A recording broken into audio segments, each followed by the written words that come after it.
People are lining up to get into an exclusive breakfast meeting aimed at people interested in all things creative.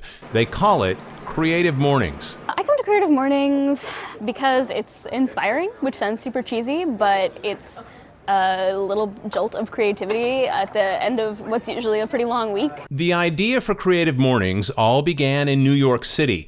In Seattle, it's organized by a friend of that New York founder, David Conrad. Every month we have a speaker come and talk on a theme.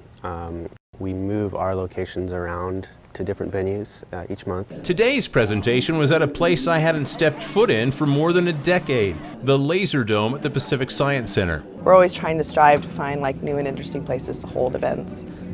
We do it at Seattle Art Museum, different kinds of co-working spaces around town, Galvanize, Impact Hub, pretty much anything that's cool that can handle the group our size. Becky Guenther also helps to put on Creative Mornings in Seattle. Both she and David Conrad are creatives and come to these meetings to both learn and get inspired. We're calling it Smashing the Screen, and these are the recommendations. So where did we start?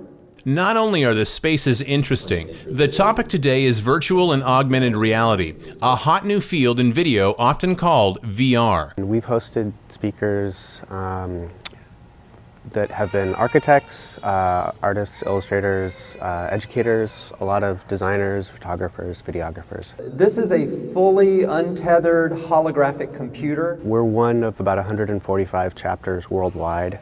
The Seattle chapter's been around for about 4.5 years now. Guenther says Creative Mornings is a great way to meet other creatives. When I went out on my own, I was looking for a way to connect with other creatives that may be independent as well.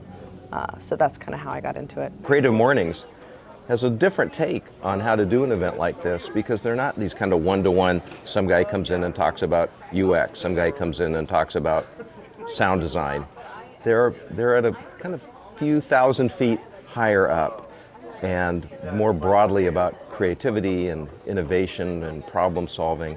When you arrive, you can expect hot coffee, pastries, and really intelligent conversations on some really interesting topics. In the past year, if you were to name one of the most surprisingly interesting talks. One is the one about accessibility. I forget the woman's name, but it was all about accessibility of websites and just how we can make digital spaces more equitable, which is something I never would have thought about on my own. They had a tattoo artist come in who didn't have any visuals at all, but it was one of the most compelling speeches I've seen about why someone does something that they love and what it means to them. I had no idea that tattooing was so deep. If you're interested, this is how you can attend. Start by going to creativemornings.com and sign up on their email list. And you'll get an email on the morning that the tickets for the events become available. And they go fast, but don't despair if you don't get tickets.